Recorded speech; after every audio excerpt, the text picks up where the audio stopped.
It is episode number 69. You know what that means. All right.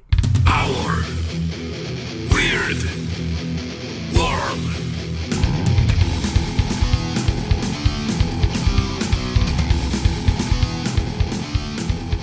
Welcome to Our Weird World. I'm your host, John Henson, and big episode today for two reasons. One, it's episode number 69, and I'm a child, and, you know, that's just funny to me. 69.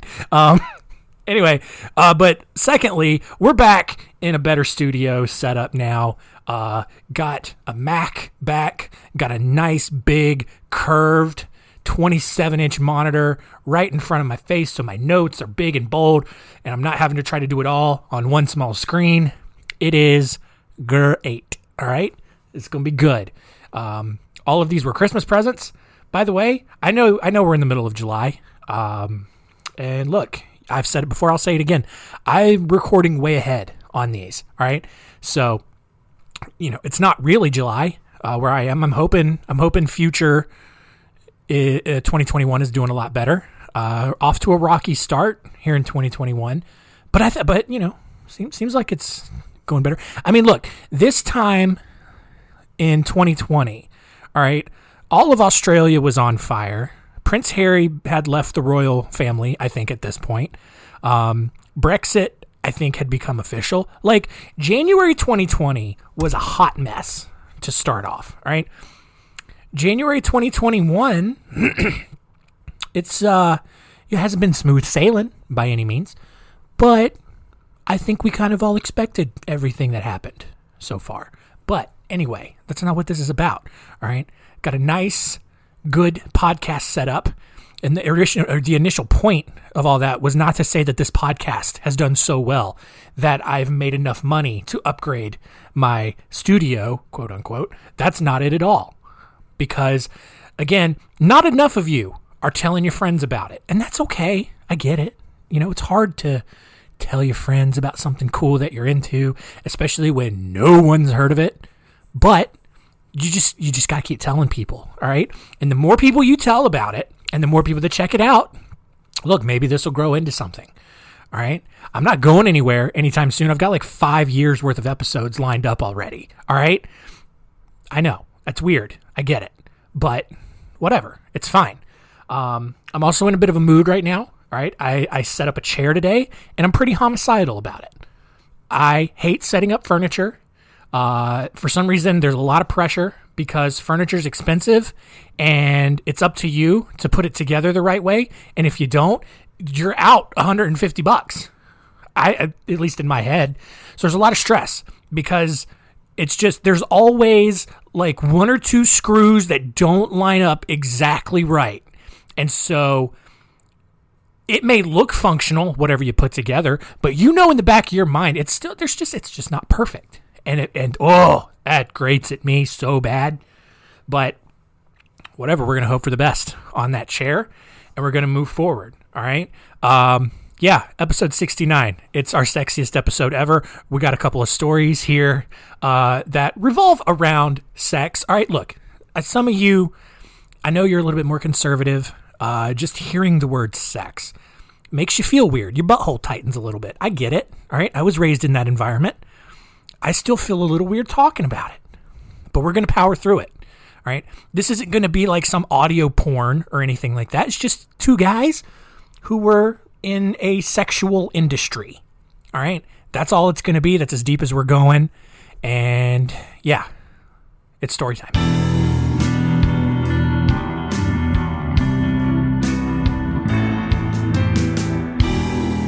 Story time. All right. Our first story today is the story of Michael Thevis, who was born on February 25th, 1932 in Raleigh, North Carolina. So, home state.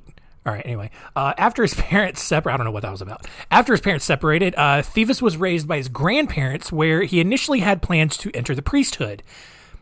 Did not turn out that way, because after he was caught stealing, Thevis felt the need to run off to the big city and make something of himself, which is funny because where I grew up, Raleigh was kind of considered the big city. Oh, they country boy. He's not gonna be no country boy. He's gonna be a little city boy. Think he's better than us. Gonna go up to Raleigh, where the capital is, where the governor lives. Gonna just think he's all better than us, coming back down here with his nicer clothes and a nice brand new car, just 'cause he went off and got educated. Opened his mind up too much. His brains fell out. Went over to the big city. Anyway, I'm sorry. That's the constant loop that goes in my head every time I come back home. In 1950, Michael Thevis, he climbed into the back of an orange truck and rode all the way to Atlanta, which in the 1950s, I think Atlanta was a lot bigger than Raleigh was, so good call. And he left his entire family behind. He quickly got a job running a newsstand. He got married, and he moved into an apartment near the United States Penitentiary in Atlanta. By 1955, he was managing 3 separate newsstands all by himself. And while they were all successful, because newsstands used to be a thing that were really, successful until social media came along, I think, I still remember watching movies in the 90s just based in New York, and just seeing like all the newsstands and hearing people talk about how they went to the newsstand to get some magazines, stuff like that. Different times. All of his newsstands, Michael Thevis' newsstands, they were successful, but he started noticing something very strange about it. 90% of his profits were coming from 10% of his inventory, which in business, there's an 80-20 rule where 80% of your profits come from 20% of your customers. So Thevis here, he was doing a lot better than that. But what's crazy is that the 10% that was responsible for almost all of his profits were his porno magazines. And although he was arrested several times for selling these obscene materials, Thevis kept him around and kept him at his newsstands because the profits were just too good to just give up.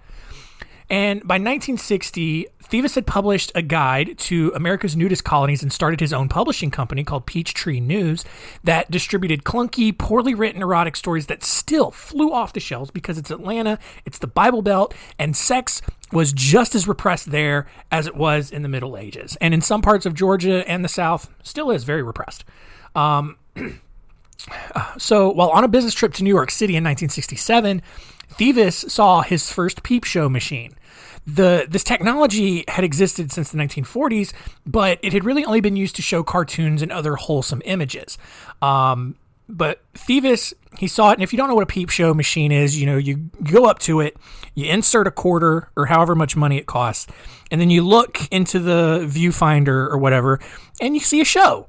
And Thevis got the idea that, hey, rather than walking up to a hole in the wall and watching a cartoon, what if you could see a nice naked lady doing whatever naked ladies do? And Thevis immediately returned back to Atlanta to start his own prototype of this porno peep machine. And 2 years later, Thevis and his partner, Roger Underhill, had perfected their peep show machine and began distributing them around the country. Even more, the Supreme Court overturned a Georgia law that made it illegal to own pornography because the South. There are still a lot of dumb laws on the books. Did you know? Fun fact. Did you know that a beeger is illegal in North Carolina? Little old wah wah, little mouth hug, illegal in North Carolina. Still on the books. I don't know anybody who's getting arrested for that, but it's fun. It's just fun laws. This country's so stupid. I'm not about to get on that soapbox, but I could. But yeah, so during this time, right as they perfected their peep show machine, the Supreme Court overturned a Georgia law that made it illegal to own pornography. And although it was still illegal to produce it in Georgia, Thevis had bookstore owners all over the country begging for his machines, and so much so that he could not keep up with the demand to keep producing them. By the end of the decade, Thevis was a millionaire with 5 kids, which, all right, that's kind of weird. 5 kids, your dad's a porno king. But here's the thing. He was still active in his local church, and he regularly made large donations to various charities around Atlanta. He even opened his own restaurant, furniture store, and a trucking company. And During this, he had over 6,000 porno machines operating all over the country. And here's the thing. He was profiting $25 million each year because men, mostly men, maybe some women, they just got to see people naked. I don't get it, but it's working out for Thievis right now. Although he was constantly being arrested for distributing pornography across state lines, his lawyers kept arguing that it was his First Amendment right each time, which apparently allowed him to keep avoiding prison because it just kept working out that way. But, as you might expect, things started to go downhill. Thievis began having an affair, and the Atlanta media began spreading rumors that his company, Cinematics, was heavily influenced by the mafia, because of course they would be. Other competing peep show companies had sprung up and had begun taking business from Thievis, including Nat Balin, who supplied 50 machines to a Michigan business owner after Thievis was unable to fill the order because of the high demand. So at this point, Thievis was starting to feel the pressure, and he believed that he needed to get rid of his competitors. You're profiting $25 million a year. It's okay to have a couple of competitors, all right? I don't know, man. This is probably the liberal coming out of me, but I get the human greed side of things, where you profit $25 million 1 year. You want to keep doing that in perpetuity. But also, if you make $25 million in 1 year, you're set for life, probably, assuming you live a modest life. All right, you buy a house, you buy some cars over a period of a few years. You make sure your kids are taken care of. They're off to college. That's it. You don't need anything else. All right. You still have enough money, especially if you put it in a savings account. You can live off the interest of that alone for years, for the rest of your life. But you got to get greedy. And I don't know. It's just odd. So that's what happened to Thievis. He started by deploying a stink bomb at one competitor's store in Baltimore.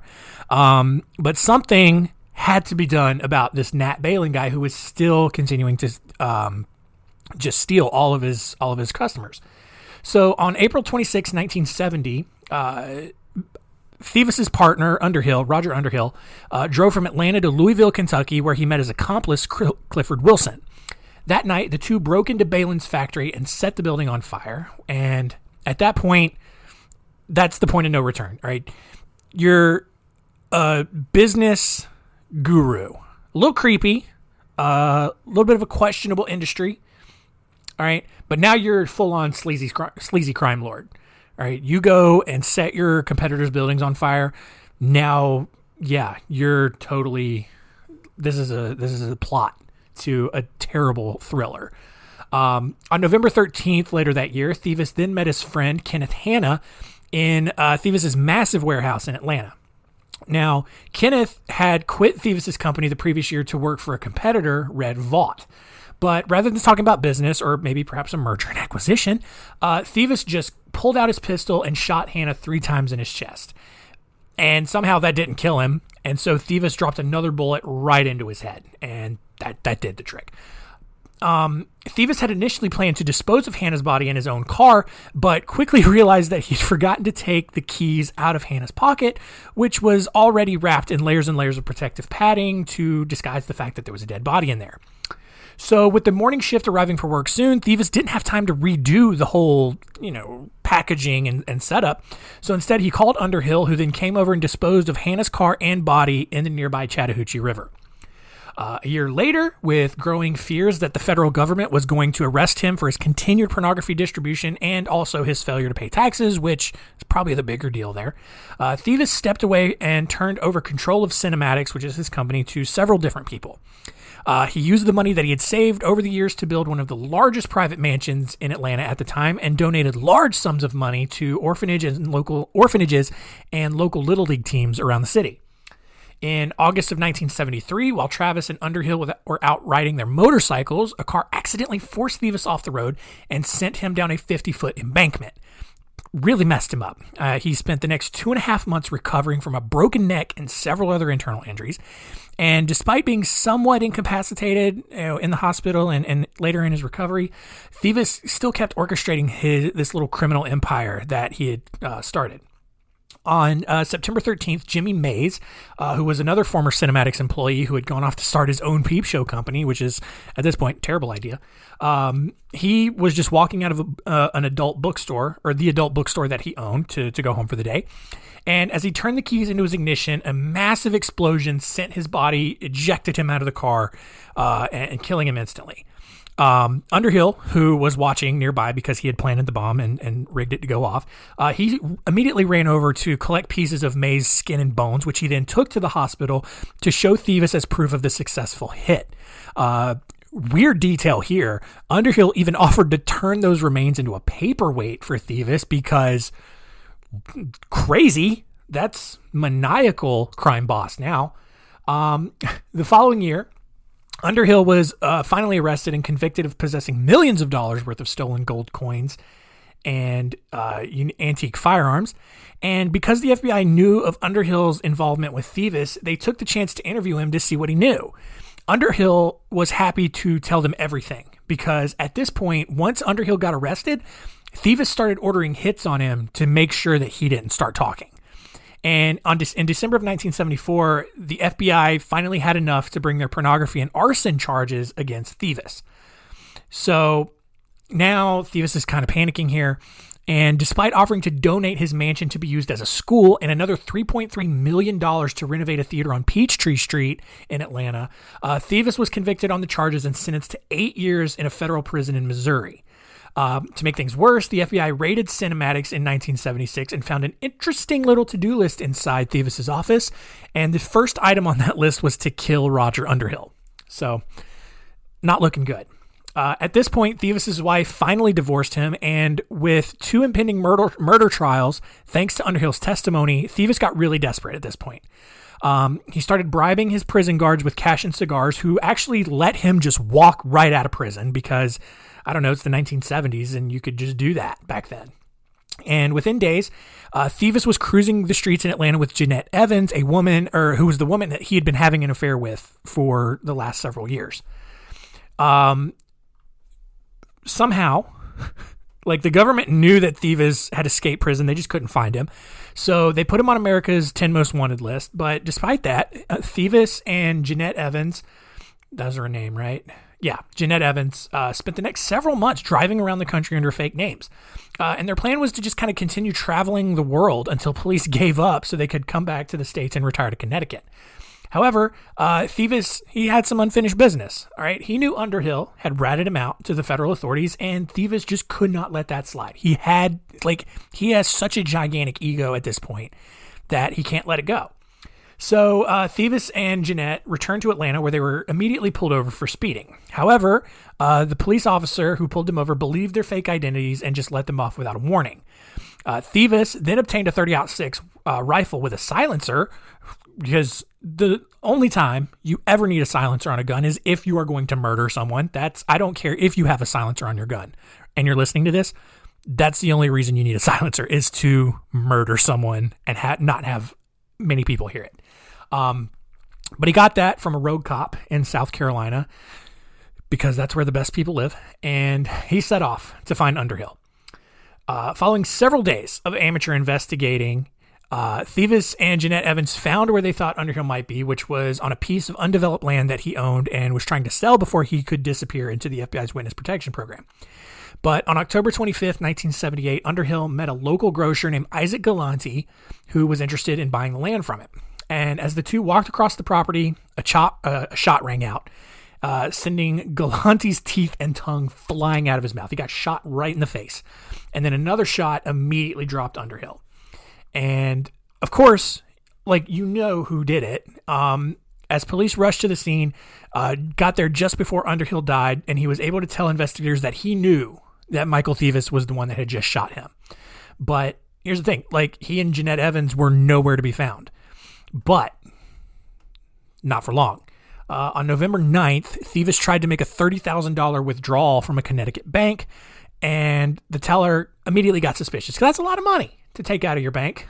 Not a lot of people withdraw $30,000, especially in the 1970s, because that's a lot more money than it is now, especially for a personal account. So within minutes, officers arrived at the bank and were talking with Thievis, who was trying to stay calm. He's got his fake ID. He thinks everything's going to work out.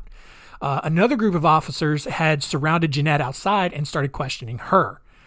And they bring Jeanette inside, and Thievis sees this, and he's like, I'm sorry that I had to involve you as my sister. And he's like winking really hard, trying to like make it real obvious, like this is the character you're playing right now. And everyone kind of looked at each other weird because Jeanette had kind of already told authorities that she was Thievis's wife. So that already, you're screwed.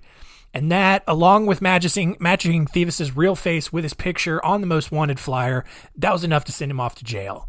And Thievis, Jeanette, and another man named Bart Hood, who was working with Thievis, they were all convicted of conspiring to murder Underhill and were given life in prison. And then Michael Thievis ended up dying from heart failure in 2013. And our second story, a little bit shorter, is the story of Soman Banerjee, who was living the American dream. All right.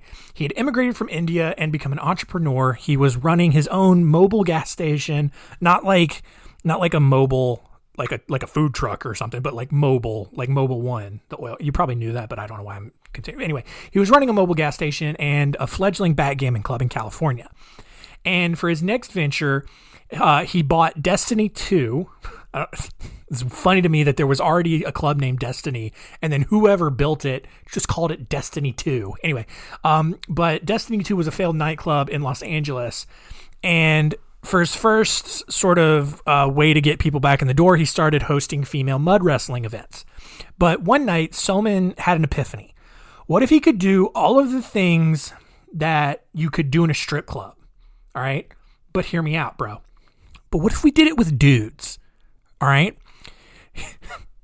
So he recruited Paul Snyder and Bruce Naheen and opened Chippendales in 1976. You probably heard of Chippendales, if for no other reason than you know of the Saturday Night Live sketch with Chris Farley. And I can't remember who the other person is in that. I don't know. But yeah, the male dancers obviously became a hit, but everything quickly went south. You probably had no idea there was so much drama around Chippendales.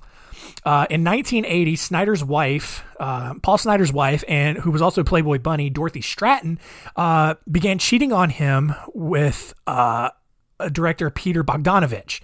In response, Snyder broke into Stratton's house, raped her, murdered her, and then shot himself in the head. All right, so basically, one of Soman Banerjee's business partners, he's dating a Playboy Bunny. She's cheating on him. He finds out, and then he goes and kills her and himself. Crazy. All right. So for the next decade, the club kind of continued in the same pattern that Soman had kind of become accustomed to. He was constantly in and out of courts over lawsuits regarding various injuries suffered inside the club. Let your imagination run wild on that one. And also racial discrimination. Chippendales eventually went bankrupt in 1987 after someone refused to pay a $300,000 printing invoice that, to his credit, was printed incorrectly even though he had signed off on the order. That year, also in 1987, Soman had falling out with his longtime choreographer, Nick DeNoia. Soman then hired a new choreographer, Steve Merritt, who immediately went out to various beaches in the Los Angeles area and recruited the hottest, oiliest, abbiest guys that he could find. Meanwhile, DeNoia had taken his version of the Chippendale show on the road, which really pissed Soman Banerjee off. And eventually, Soman hired a hitman to kill both DeNoia and Naheen, who had been working with both men even after the two split up. DeNoia was easily shot and killed outside of his apartment in New York, but the hitman never found... I'm sorry. I'm going to leave this in. I was trying to push through it, and I couldn't do it. Look, here you go, guys. A lot of people ask me for podcasting advice, believe it or not. And by a lot, I mean like 3 or 4 people have. And they're always asking me like, well, how do you do a podcast? And, I always tell them, you want to have a theme. You want to have some decent equipment. You want to have a place that you can upload episodes. But I never tell them, don't eat right before you record. Because why would anyone, I don't know. I don't, but look, nothing good happens when you eat before you record. And that's proof of that right there. I have derailed this entire episode because I'm being so stubborn to not just edit all of this out, but also because I had to eat first and then I decided to record when I could have very easily recorded and then ate, but whatever, it's not the point anymore. Let's try to regroup here and get back into it. So where were we? Soman Banerjee. All right. He's hired a hitman to kill both Nick DeNoia and Bruce Naheen, because Nick DeNoia, he's the choreographer. He took his own version of the Chippendale show on the road. Naheen, who was Soman's former business partner, he's working with both guys. And Soman was like, no, you can't do that, bro. You only got to work with me. Like, loyalty, bro. And DeNoia was easily murdered. All right. That wasn't a problem. But the hitman was never able to find Naheen. And for whatever reason, Soman didn't really care about that and quickly purchased the rights to the touring Chippendales because that was Nick DeNoia's show. He's dead. What's the show going to do? Soman's going to purchase it back for $1 million. And although he'd taken back full control of the Chippendales name, Soman had another problem. All right, several copycat companies had sprung up all over the world and were taking Soman's profits. All right, if there is a lesson in today's episode, it's that competition is going to happen. All right, you can't monopolize anything, and that's okay. All right, just look, just make your product better than your competitors, and you'll still get your profits. All right, it'll be okay. Michael Fullington and two other former Chippendales dancers had left the company and started their own shows. Adonis, a male stripper company in Europe, was wildly popular at that time, and Soman wanted them all dead. No guy could be a male stripper unless he was a Chippendales dancer, which that's illogical. So Soman hired a man named Lynn Bressler under the name Strawberry, I don't know why, and supplied him with cyanide to carry out the hits of all of the Adonis strippers. Well, unfortunately, the FBI seized the cyanide before the plot could be carried out and discovered that Soman had actually supplied Strawberry with enough cyanide to kill 2,300 people. So that's pretty insane. All right. Pretty sure Adonis did not employ 2,300 male strippers. So, I mean, how do you get that much cyanide, by the way? Like, that's got to be really hard to get nowadays, right? I don't know why I asked that question and I look around the room as if I expect someone to answer. How weird would that be if I just asked a rhetorical question, all of a sudden you hear, yeah, that's pretty weird. What? Who's there? It's a whole different problem. This episode's weird, you guys. So Soman was arrested in 1993 for not only planning to kill several Adonis members, but he had also been named a suspect in arranging the killings of both DeNoia and Naheen, which we both know that he did. He ended up pleading guilty to attempted arson, racketeering, and murder for hire. But on October 23rd, 1994, Soman Banerjee was found dead in his cell after he hanged himself. And that is finally the end of today's stories.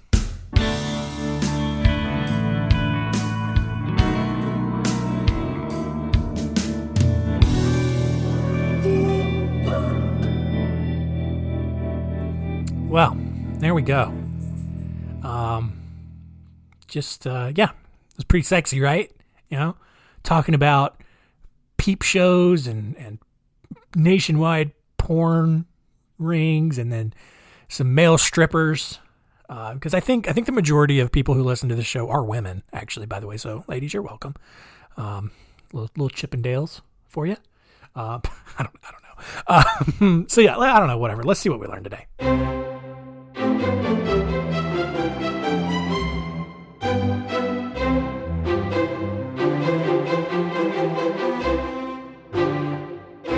What did we learn? Number one, look, I said it before already, but if you're going to run a business, if you're going to start a business, understand that you're going to have competition. And as much as you would love to be top dog and make all of the money, you can't just kill your competitors. That's really illegal, and you're going to get caught for that. All right? Just look, you're going to make some profit. That's what you got to hope for, is to make some profit. You're not going to make all the profit. your competitors are going to steal some of your business at some point. Even if you have the best idea in the world, you can't patent everything and protect yourself. You can't monopolize everything. Just accept the fact that you're going to have competition and, lean into that. Have fun with it. All right. Number 2, who knew the Chippendales dancers had such a dramatic history? All right. I really thought that it was just going to be, some male strippers popped up and then there was an SNL sketch and that was it. And now just you go to a male strip club and get a wiener slapped in your face or something. I've never been. I've heard stories that's kind of what happens. So cool. And number 3, again, guys, don't eat before you record an episode or anything. I think the same rule applies. Wait 30 minutes to go swimming and wait 30 minutes to record a podcast.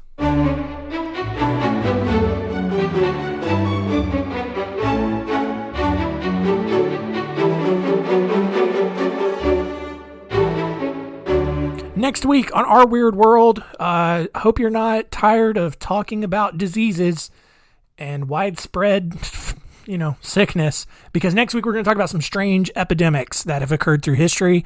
I know COVID has been weird and totally deserves a place in history, but next week we're going to talk about the Italian syphilis outbreak. So count your blessings that it could be so much worse.